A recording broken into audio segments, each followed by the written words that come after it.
Bienvenidos a este programa de Discutamos México. Hoy vamos a discutir el apasionante tema de la guerra de Texas. Para ello me acompañan un profesor tejano, Jesús Francisco de la Teja, al que yo llamaré Frank, Reinaldo Sordo, y mexicano, y Raúl Figueroa, también mexicano, los dos profesores del ITAM. Bueno, vamos a empezar. El problema de Texas nos pone en aprietos. ¿Cómo empezó esta cuestión de darle permiso a los angloamericanos de establecerse en Texas? A ver, Reinaldo, que si nos recuerda a usted un poco esta historia. Bueno, esta historia comienza con el Tratado de Adams-Onís, el tratado que se firma, primer tratado de límites entre España y los Estados Unidos.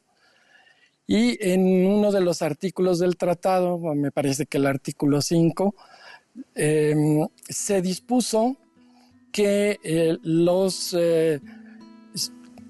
súbditos de España que habían quedado del lado americano podían ingresar a Texas o a las posesiones españolas con concesiones muy favorables. La principal cuestión que atrajo la migración anglosajona fue que la tierra se daba gratis, se exentaban por 7 años de pagar impuestos, se les obligaba a que fueran católicos, fue uno de los pocos requisitos que se les pusieron a estos antiguos súbditos de España que por el tratado quedaban del lado norteamericano. La primera concesión más importante fue la que tramitó Moisés Austin. Pero recuerdo un artículo, Frank, que escribiste para Historia Mexicana, en que tú hacías rememoranza un poco muy sintético de por qué no se había poblado más Texas. Si no recuerdo mal, le echabas la culpa a las misiones. Bueno, en parte sí es culpa de la dependencia del gobierno virreinal hasta bien empezado el siglo XVIII en usar las misiones para extender el orbe español en el septentrión. Y a causa de eso, pues no se gastaba el dinero en tratar de introducir colonos, pobladores mexicanos a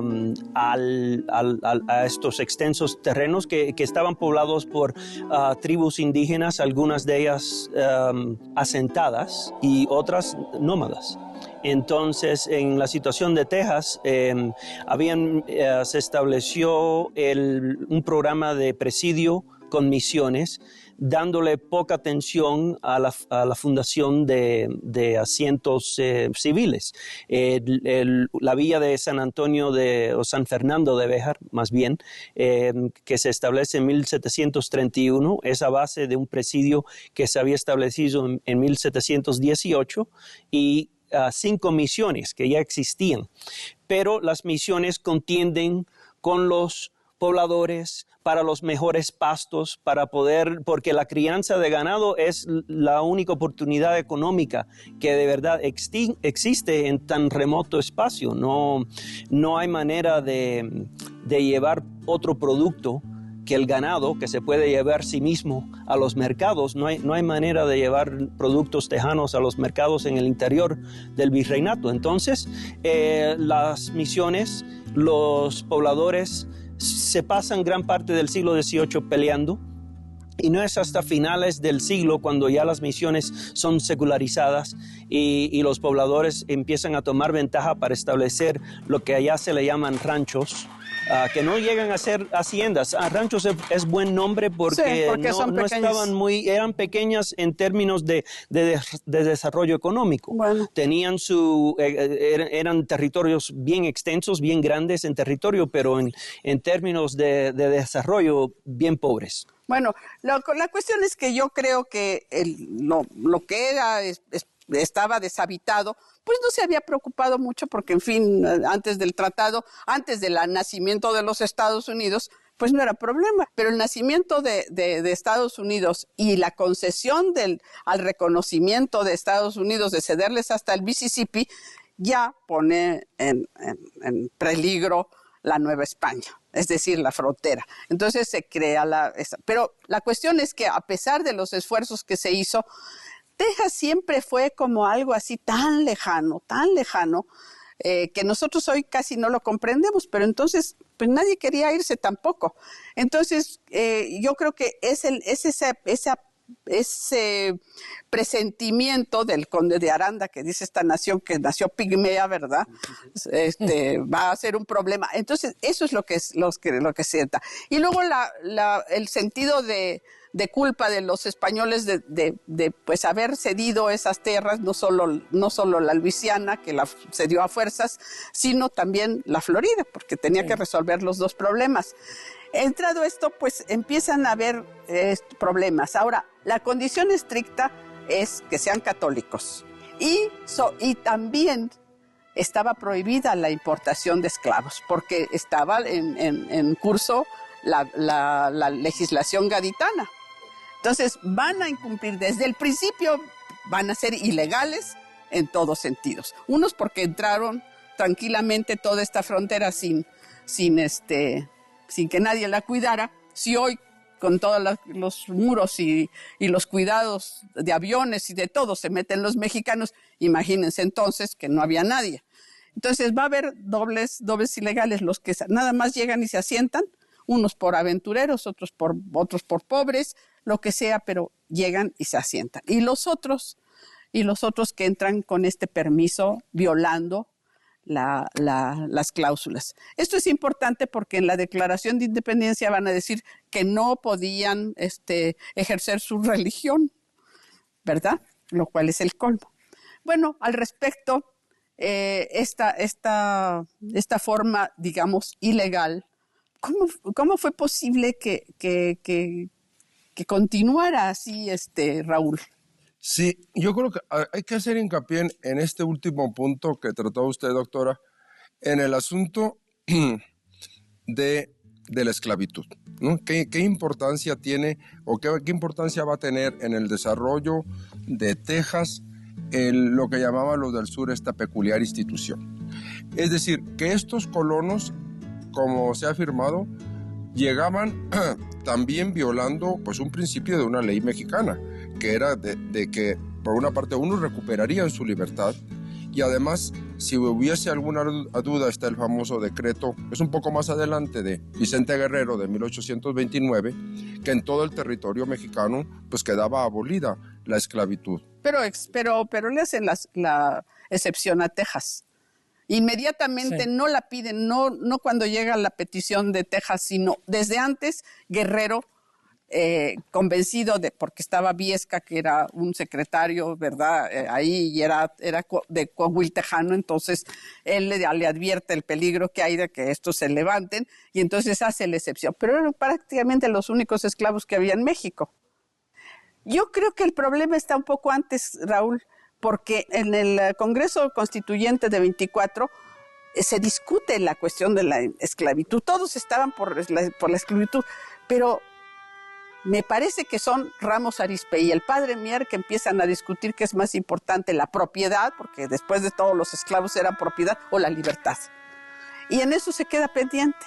Y no se aprueba ninguna de las leyes de colonización, pero hay más importante con la esclavitud, es la Constitución de Coahuila, Texas. Ellos quieren también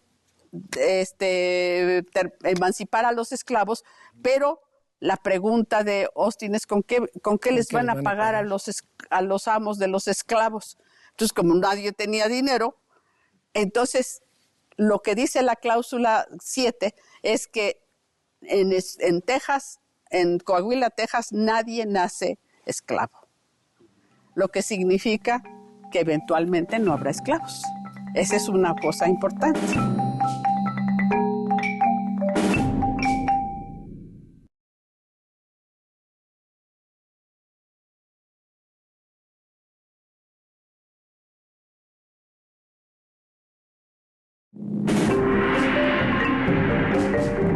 Sí, yo creo que hay que hacer hincapié en este último punto que trató usted, doctora, en el asunto de la esclavitud, ¿no? ¿Qué importancia tiene o qué importancia va a tener en el desarrollo de Texas lo que llamaban los del sur esta peculiar institución?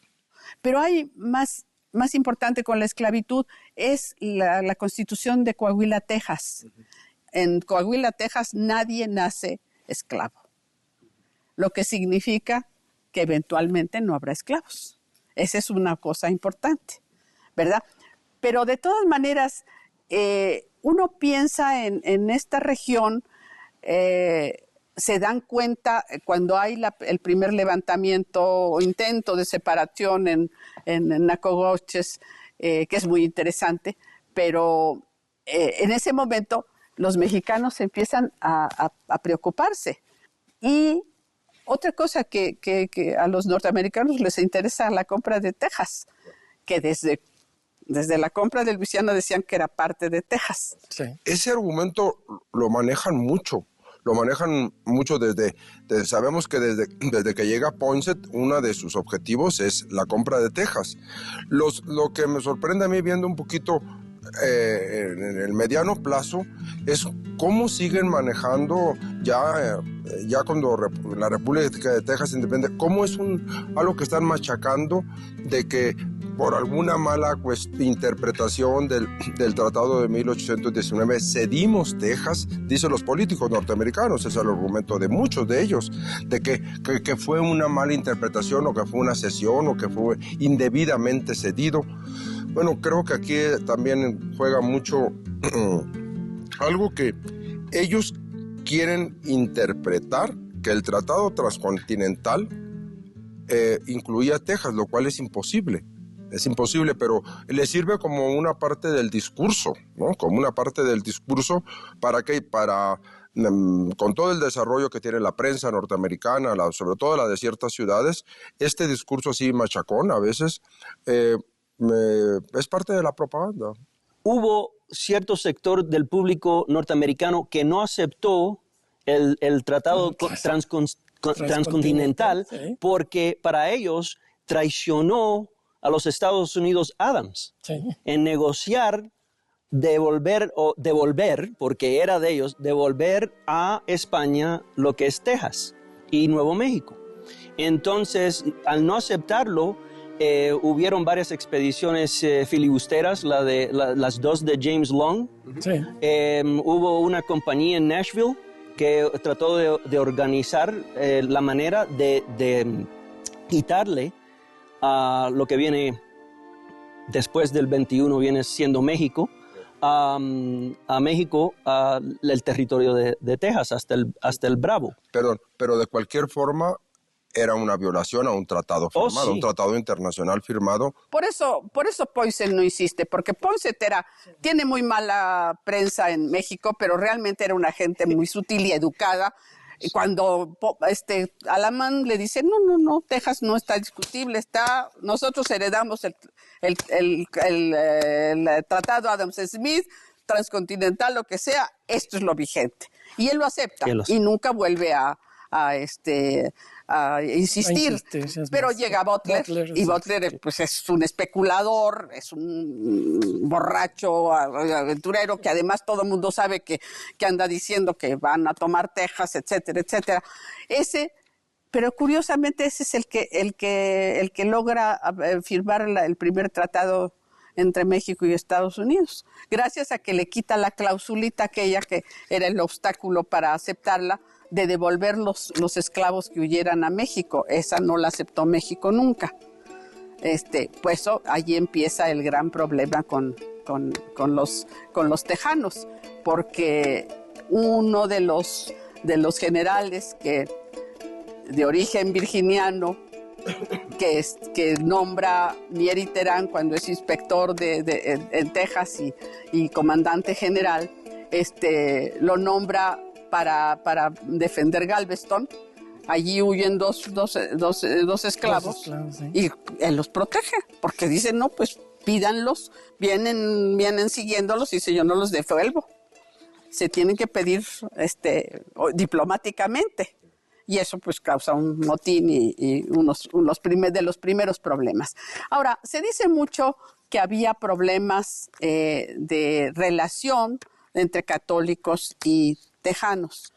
Yo creo que la vida tan dura de Texas hacía que esto fuera menos evidente al principio. Van a entrar varias oleadas, porque Mieri Terán dice, los colonos viejos son decentes, sí, honrados, trabajadores, todo.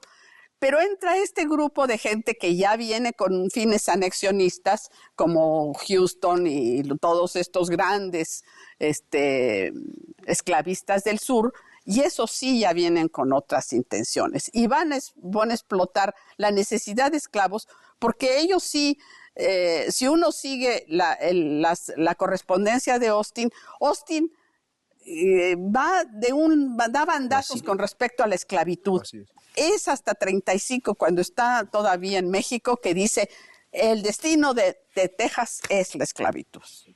Pero el gobierno mexicano sí se da cuenta del problema, y en 1830, cuando le llega el primer informe de Mieri Terán, que no va a Texas a espiar, sino va a marcar la frontera, pero tiene que hablar de Texas. Entonces allí promueve esa ley, Reinaldo. Sí, la nueva ley de colonización. De 1830, que bueno, el gobierno de Bustamante es el que la decreta, la promueve Alamán. Pero la promueve Alamán por los informes de Mieri Terán. Y bueno, ahí hay algunas... se quiere como revertir el proceso. Este proceso, pues que ya había... pues llevaba ya varios años y había entrado mucha gente. De hecho, Mieri Terán dice que ya la proporción es 10-1 entre angloamericanos y mexicanos. Eso me parece en 28, 29. Entonces, esta ley lo que hace es quitarle a los estados todo el proceso de la colonización, que pase al gobierno federal. Luego prohíbe la colonización de los países limítrofes, en este caso pues los angloamericanos ya no podían penetrar en Texas, ¿sí? Y bueno, también dispone la esclavitud ya los que están pues no se Bueno, hace. eso lo condiciona el propio Guerrero, dice sí, que ya se prohíbe la entrada de nuevos. Y entonces cuando empiezan a hacer los contratos de que van a pagar como lo que siervos entran, ¿no? Sí, y van a pagar, pero pues casi no les pagaban nada y pues nunca iban a poder pagar su precio, ¿verdad? Es verdad, la tierra se dividía en temporal, y tierra de riego. Tierra de riego. Y los precios eran tan bajos y tanta de esa tierra nunca se había expuesta al riego, que la mayoría de los colonos y los empresarios lo que decían es la mayoría de la tierra que va a recibir uno es tierra temporal, que entonces, es la más barata. Para no pagar nada. Para no pagar nada. Entonces, recibir lo que en hectáreas, no puedo decirlo en hectáreas, pero en acres sí puedo decir que son casi 4.500 acres, que es una enormidad grande. Era el doble de lo que se puede considerar una plantación de algodón en los Estados Unidos con más de 100 esclavos, el doble.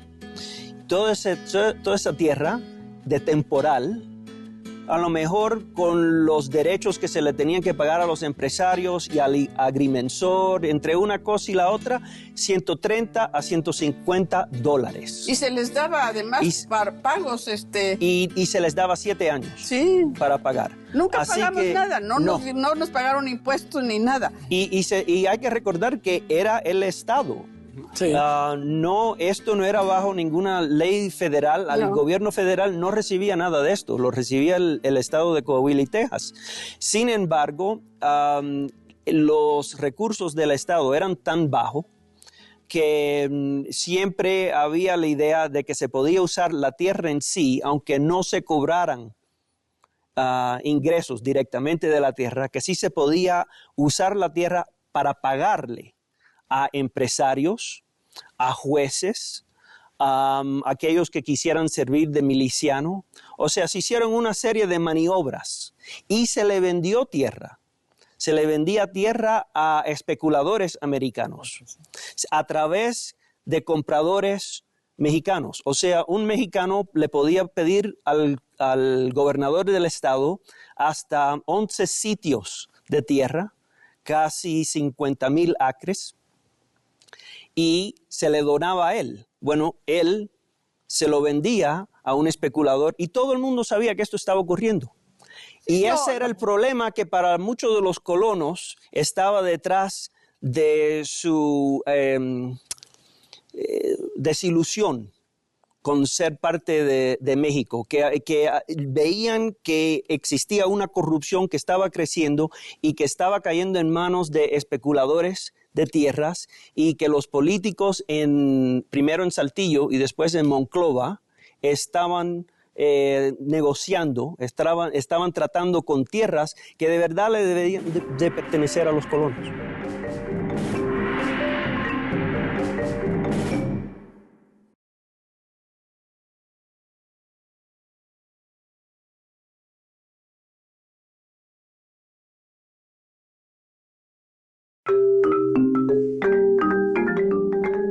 Nunca pagamos nada, no nos pagaron impuestos ni nada. Ese era el problema que para muchos de los colonos estaba detrás de su desilusión con ser parte de México, que veían que existía una corrupción que estaba creciendo y que estaba cayendo en manos de especuladores de tierras, y que los políticos primero en Saltillo y después en Monclova estaban negociando, estaban tratando con tierras que de verdad le deberían de pertenecer a los colonos. Bueno, yo creo que hay muchas cosas allí. El apóstol padre de Texas es un especulador vulgar y corriente, ¿verdad? Él logró, gracias a ganarse, como era una gente que hablaba español, que hizo una constitución como cuando el constitucionalismo de 24, que desasolvó los ríos, en fin, hizo sus... Y luego combatió también a los ilegales que se levantan en Nacogdoches. Sí. Él consiguió cuatro contratos jugosos. Es más, a Robertson él pidió las tierras y Robertson se puso enojadísimo, ¿verdad? Entonces, todo esto es en un ambiente, pues, como del oeste. ¿Para qué hablamos de la corrupción de estas y todo el oeste? Hay que verlo, era corrupción y bandidos, y pues hay que ver las películas mismas de Estados Unidos, ¿no? Era en un lugar vacío, donde había falta de todo. Pero Vieri Terán es una gente decente y actúa. No solo hay esa ley que no prohíbe, pero dice cómo vamos a fastidiar a las gentes que ya vienen en camino. Y las deja pasar solamente a la colonia de Austin, y eso también le cae mal a todos los otros colonos. Pero él también dice que solamente había dos colonias legales, la de Austin y la de DeWitt. Bueno, y de seguro la de León, pero de las anglo... León ya había cumplido su propuesta. Pero digamos que las demás eran totalmente, y las empieza a cancelar. Ahora, obviamente la ley original prohibía la venta de tierras, pero por ejemplo la tierra de Zavala con sus socios, pues se anuncia en los periódicos neoyorquinos, ¿verdad?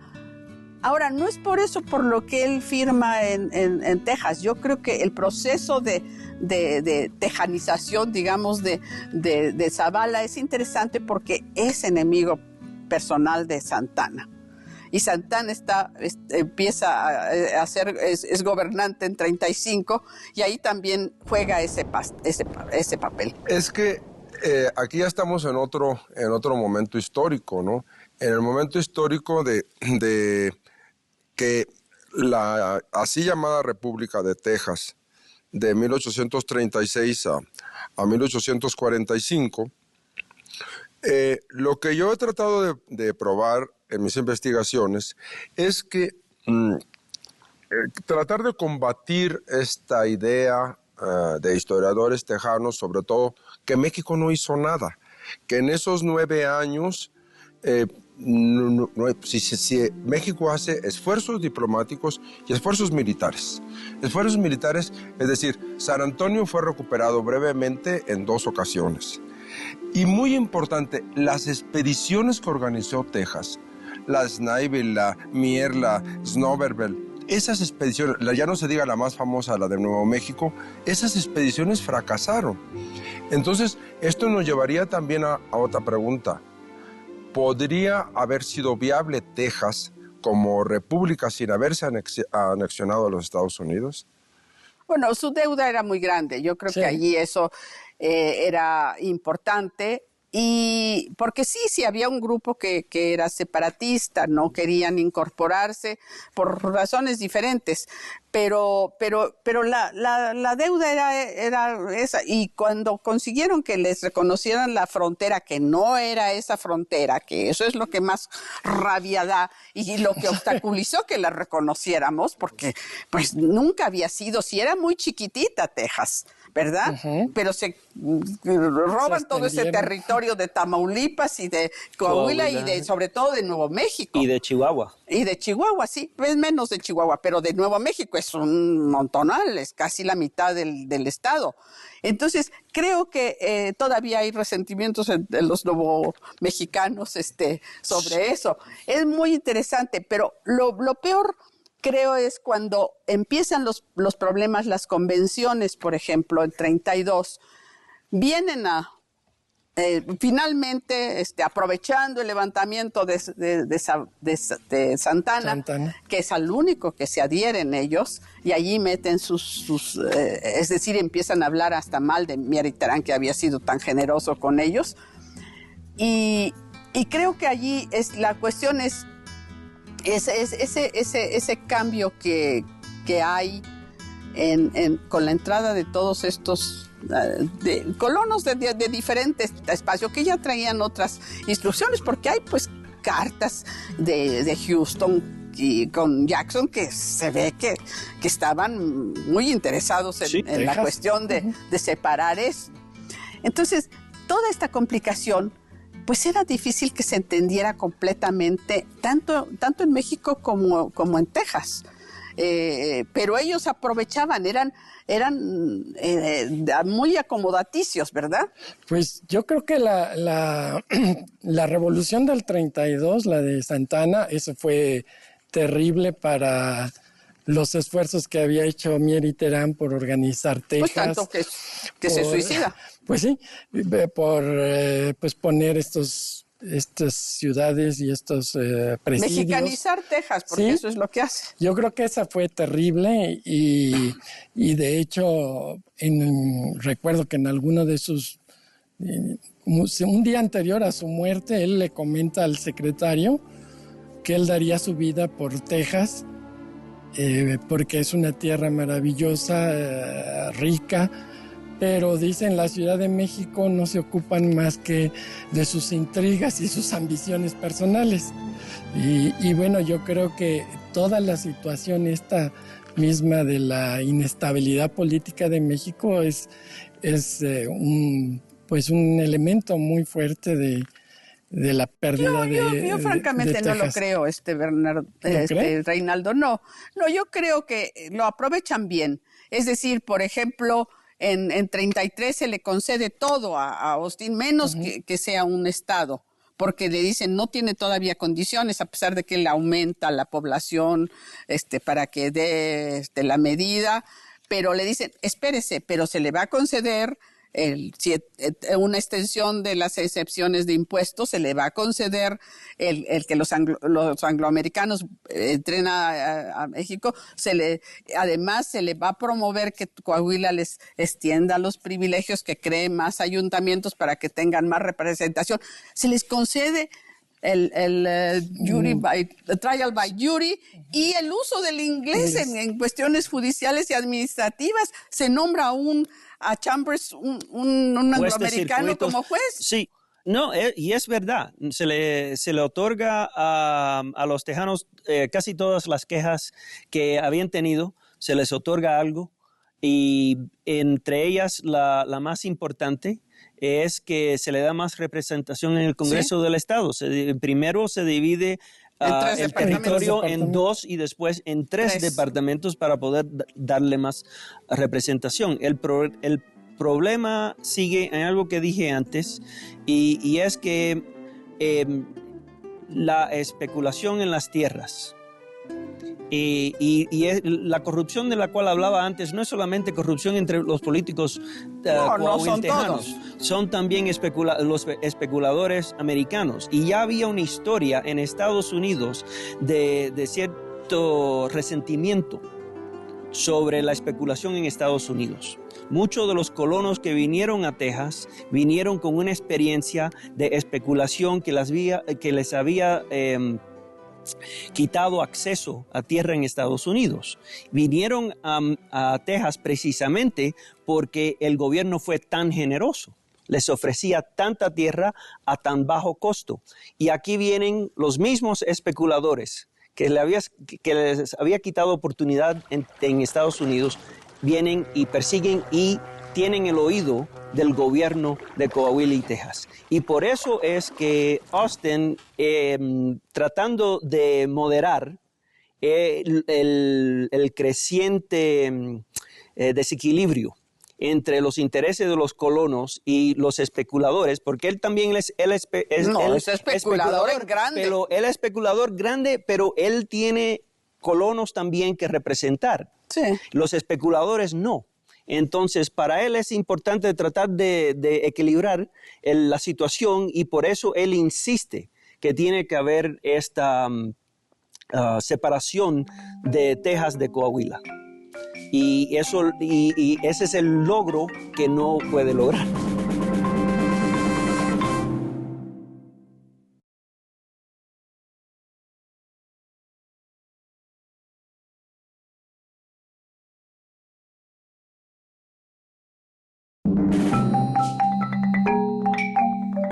La corrupción de la cual hablaba antes no es solamente corrupción entre los políticos coahuiltejanos. Y por eso es que Austin, tratando de moderar el creciente desequilibrio entre los intereses de los colonos y los especuladores, porque él también es especulador grande. Pero él es especulador grande, pero él tiene colonos también que representar. Sí. Los especuladores no. Entonces, para él es importante tratar de equilibrar la situación, y por eso él insiste que tiene que haber esta separación de Texas de Coahuila. Y ese es el logro que no puede lograr. Bueno, él lo que pasa es que ni va a tener chance de regresar, queda muy contento, se va contentísimo y escribe unas cartas diciendo que este es el gobierno más perfecto, no sé cuántas cosas. Pero ¿qué pasa? Que él antes había escrito al ayuntamiento de que empezaran a organizarse, que no se esperaran al gobierno mexicano porque se retardó. Estaba México cuando llega Austin con el cólera. Y con el levantamiento todavía de Arista y Durán. Entonces, pues no le hacen, se tardan en hacerle caso, pero además es tan impaciente, ¿verdad? Acaba de llegar, tiene amigos, le conceden todo. Santana lo recibe y le explica por qué no se puede convertir en estado en ese momento. Le dice que va a promover todo. Pero cuando ya se marcha, Gómez Farías, que queda al mando de la presidencia, recibe la nota de lo que había escrito este ad y lo manda a detener. Entonces ahí viene de regreso y está en prisión. Según la señora... y Josefina, y eso mismo es lo que digo. Esa carta es para Austin un error grande. Claro, pero que lo único que insiste en esa carta es que Texas tiene que organizarse por separado de Coahuila. No está hablando de separación de México, está hablando de separación de Coahuila. Pero diciendo, vamos a esperar al gobierno, a lo que diga el gobierno mexicano. Pero es parte de eso, es para Austin, eso es lo que lo consume. Lo consume ahora de momento poder controlar la situación en Texas, y ya ha visto que los colonos y los especuladores no los puede contener mientras que exista la unión con Coahuila. Bueno, eso es posible que sea cierto, porque los demócratas especialmente eran muy tramposos, por eso, tan que se llevaron la capital ahí, y luego aparecen como grandes federalistas, ¿verdad? No es solamente que se queje Austin y que los colonos estén tratando de inventar razones para poder, es que la gran falla de México es que no llevan suficiente población para contrarrestar lo que está entrando de Estados Unidos. Pero si estábamos deshabitados. Bueno, yo entiendo, pero lo que digo, el problema es que no hay suficientes mexicanos en Texas. Almonte llega en 1834 a inspeccionar la provincia y que dice, todos los colonos andan con la Constitución de los Estados Unidos en su bolsillo trasero, y como si fuera la ley del país. Y así piensan, ¿por qué? Porque no hay autoridades mexicanas. No, están llenos de americanos. Te doy la razón, Frank. Nada más te voy a decir, la paradoja es que lo perdimos porque no lo pudimos poblar. Y lo hemos poblado cuando no era nuestro, ¿no? La historia es paciente. Pero esa es la paradoja, esa transición entre noviembre, que se declara separados, y la declaración ya de guerra, pues está la expedición de Santana, la infortunada. Infortunada expedición de Santana. Raúl. Sí, infortunada expedición, bueno, porque tenemos todos esos capítulos del Álamo, de Goliat, las masacres y demás, y luego la batalla de San Jacinto, ¿sí? La batalla de San Jacinto del 21 de abril, ¿no? Esta, donde se dice que se perdió todo. Creo también aquí que hay muchas cosas que hay que puntualizar y matizar. ¿Hasta qué punto Santana por qué le hace caso Filisola? ¿Sí? ¿Por qué le hace caso Filisola? Eso sí, a un general prisionero. A un general prisionero. Y retirarse de más allá del Bravo era darle la razón un poco a los tejanos, ¿verdad? Por supuesto. Pero bueno, después de todo, Filisola era súbdito español de origen italiano que estuvo también cuando se separó Guatemala, y él, bueno, dijo, vámonos, era casi comprensible, ¿no? No entendía muy bien ese sentido de la tierra que no se vendía, sino que era una cosa, pero pues también parte de nosotros. Pero también hay cosas que a uno le resultan difíciles de comprender. Por ejemplo, ¿por qué algunos historiadores norteamericanos hacen hincapié en los famosos tratados de Velasco? Cuando los cumplieron, nos firma un prisionero también, como usted. O sea, un tratado que firma un prisionero. Si no tiene validez. ¿Qué validez puede tener? No, y por otro lado, él va a facilitar que se reconozca la República de Texas. Pero ellos lo van a poner en Veracruz y lo mantienen con grilletes preso hasta que Houston es presidente, que es en noviembre. Es decir, también cuando dicen que Santana fue el autor de la Constitución centralista, pues estaba en Texas allí, y además en condiciones bastante desagradables. Bueno, vamos a tener que empezar a concluir. Así es que unos minutitos cada uno. Quisiera volver al principio de este programa y decir que Texas pasó unos años bien duros a principios del siglo. Esas primeras 2 décadas, primero por la compra de Luisiana, lleva al gobierno español a mandar cientos de tropas a la provincia que no está preparada para recibirlas. Y cuando estalla la Guerra de la Independencia, Texas participa en 2 oportunidades. Los tejanos cambian gobierno, primero bajo Casas en enero de 1811 y otra vez de abril a agosto de 1813. La expedición de Joaquín Arredondo es devastadora para la provincia y el gobierno virreinal, en sus apuros en el interior del país, no tiene recursos para mandar a Texas ni tropa ni dinero para pagar las milicias y los presidios de Texas, y las incursiones de los indios bárbaros crean una situación que de verdad lleva a muchos de los tejanos, otra vez con J, a buscar salvar la provincia, y lo que encuentran es a Moisés Austin y a su hijo. Apoyarlos. Ajá. Bueno, me parece muy justo esa visión. Igual que Saltillo también tiene interés en poblar esto para que no les caigan las invasiones indígenas. Reinaldo. Pues yo diría que Texas es un acontecimiento muy importante en la historia de este México al nacer como nación. Ahí como que confluyen muchos procesos, el expansionismo norteamericano,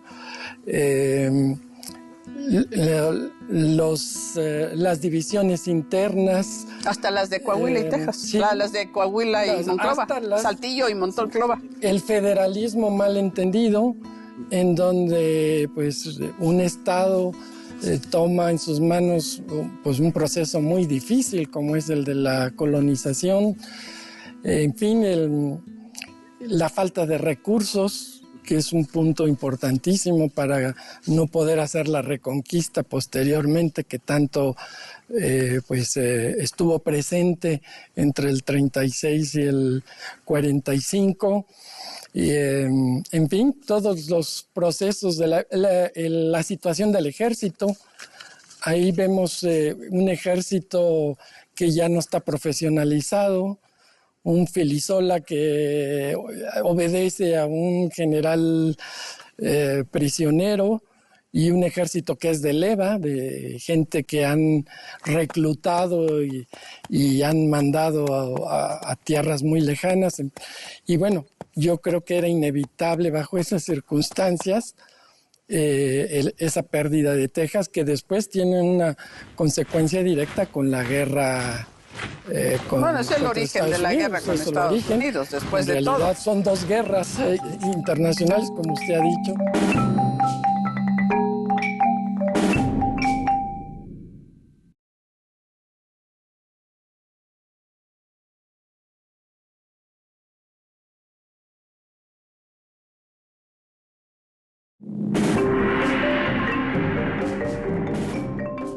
Yo diría que Texas es un acontecimiento muy importante en la historia de este México al nacer como nación. Ahí vemos un ejército que ya no está profesionalizado, un Filisola que obedece a un general prisionero. Y bueno, yo creo que era inevitable bajo esas circunstancias esa pérdida de Texas, que después tiene una consecuencia directa con la guerra. Bueno, es el origen de la guerra con Estados Unidos, después de todo. En realidad son 2 guerras internacionales, como usted ha dicho. Bueno, el tema es apasionante, ¿no? Claro. El tema es apasionante, y además teníamos que también dividirlo al momento. Se dice que en México es más importante hasta 1836, y que del 36 al 45 es parte más de lo norteamericano. Yo creo que el tema es integral. Yo pienso, aparte del Consejo de Gobierno de 1840 y de un de un largo artículo que escribe uno de Juan de Dios Cañedo, escribe un artículo, ¿sí? Recomendando desde 1844. Bueno, él es el que convoca a la MAN, al Consejo de Gobierno que forme esta comisión, las condiciones. Así es, pero después tiene un artículo en 1844, muy largo, muy documentado, en que, dijéramos, reasume esta posición de que hay que reconocer a Texas. Lo que no me queda muy claro es que si estos eran voces aisladas de ciertos políticos, porque creo que lo que explicó el doctor Sordo del legado hispano como que pesaba más. Es decir, que aquellos políticos mexicanos que se atrevían en un alarde de realismo, de decir, bueno, tenemos que reconocer y demás, no sé si más bien eran minorías aisladas. No, yo creo que no, yo creo que la gran mayoría era federalista. Dice, a Santana le dicen, usted manipuló estas bases, pero ahora las cumple. Y todos dicen, bueno, no podemos dejarle de dar dinero para que haga, dizque la expedición, que cuando llega la noticia de que no, el Senado no aceptó la anexión, no se hace esa, pero desaparece el dinero. No creo que se lo clavó Santana, porque lo que pasa es que el gobierno estaba endeudado por todos estos usureros que cobraban, entonces en eso se fue, estoy segura. Y cuando finalmente México da el reconocimiento, ya en 1845, pues ya es demasiado tarde. Ya es demasiado tarde porque en 45 es un proceso complejo. No, además ni da el reconocimiento. Inicia la negociación porque era ilegal que el presidente se diera territorio. Entonces lo único que hace para ganar tiempo, y pues esto llega con la oferta de Estados Unidos, se pierde. Bueno, yo tengo que confesar que el tema es el que más dolor me causa. Me da mucha rabia porque tuvieron todos los privilegios, todos esos que dice Mieri Terán, que es uno de mis grandes héroes, realmente fueron concesiones muy importantes y todavía no solo las causas fueron las aduanas y la esclavitud. Esas quejas de que no tuvo nada que ver la esclavitud son vacías, porque no hay más que ver la Constitución tejana y las condiciones para los negros. Incluso negros libres tienen que pedir permiso para vivir en Texas. Y los amos no pueden darle la libertad a sus esclavos sin permiso del Congreso. Es decir, son una serie de leyes que vienen directamente de los Estados Unidos. Y a veces más duras que la de los estados más esclavistas. Y más de eso, Josefina, diría que hay que agregar la especulación, porque la Constitución y las leyes inmediatas después de la independencia, todas tratan de eliminar la especulación. Ese era uno de los negocios grandes en Estados Unidos, desde que se dieron hasta el Mississippi, la especulación fue, pero terrible. A mí lo que me duele es que si hubiéramos vendido terrenos, por lo menos hubiéramos superado la deuda y hubiéramos tenido un país liberado un poco de la falta de recursos, que va a ser uno de los grandes problemas de México. El problema de México es haber nacido en condiciones tan pobres. No podíamos mandar, Mieri Terán y Alamán llaman a todos los gobernadores que manden trabajadores honestos, etcétera, a los cuales se les va a ayudar, pero si todos los estados estaban despoblados, quitando los del sureste, ¿verdad? Y el centro un poco, pero en realidad era un país de 6,5 millones de habitantes, con un territorio enorme.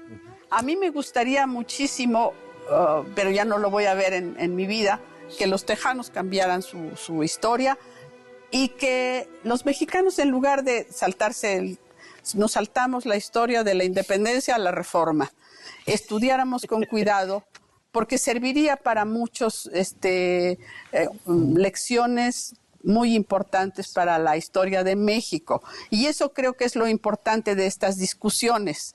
Y agradezco muchísimo que Frank haya insistido en algunos puntos tejanos, ¿verdad?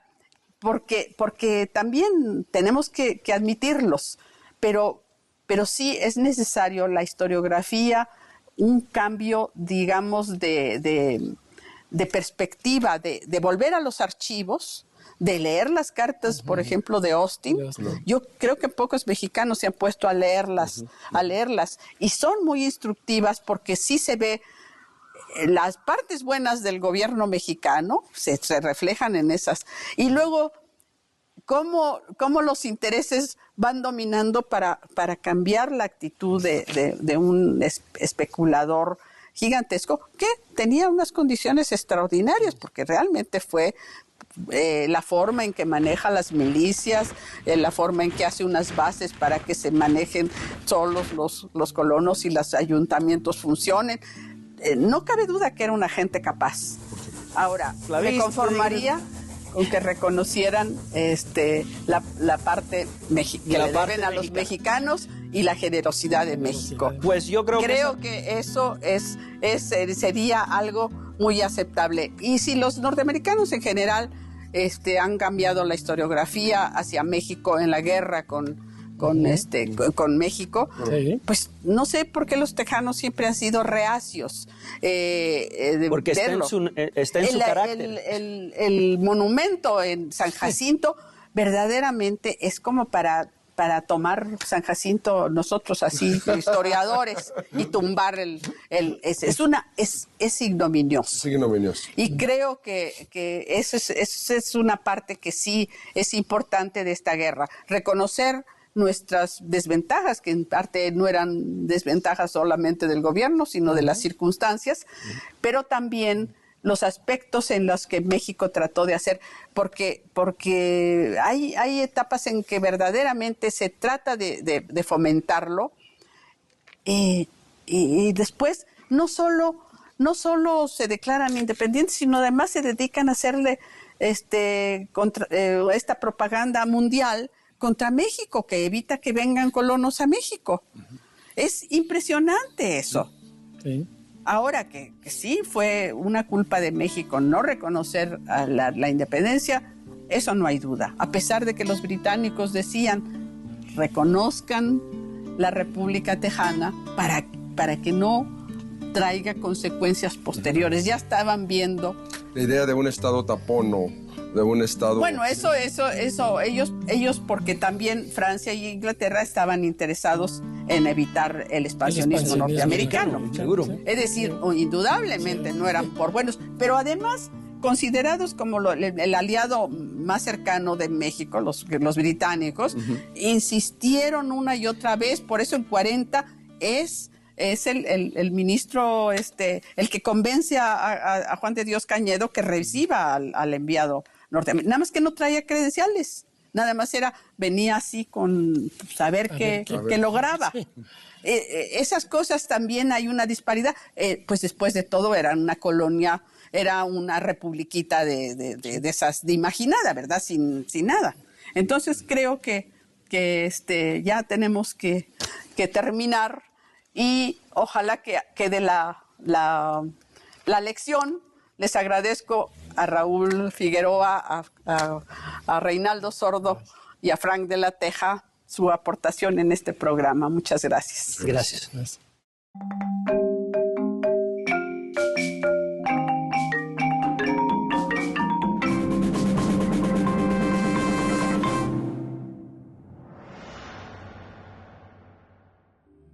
No es la guerra entre México y Estados Unidos, es la guerra de Estados Unidos contra, subrayo, México.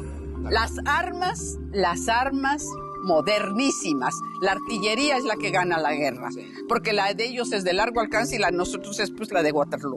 Texas es la papa caliente para México y para Estados Unidos. Pero, sí. ¿Qué nos debilitó ante el exterior? Ahora, perdóname. Te olvidas de algo muy importante, internas. Las condiciones en las que se independizó Estados Unidos y las condiciones en que se independizaron todos los países hispanoamericanos.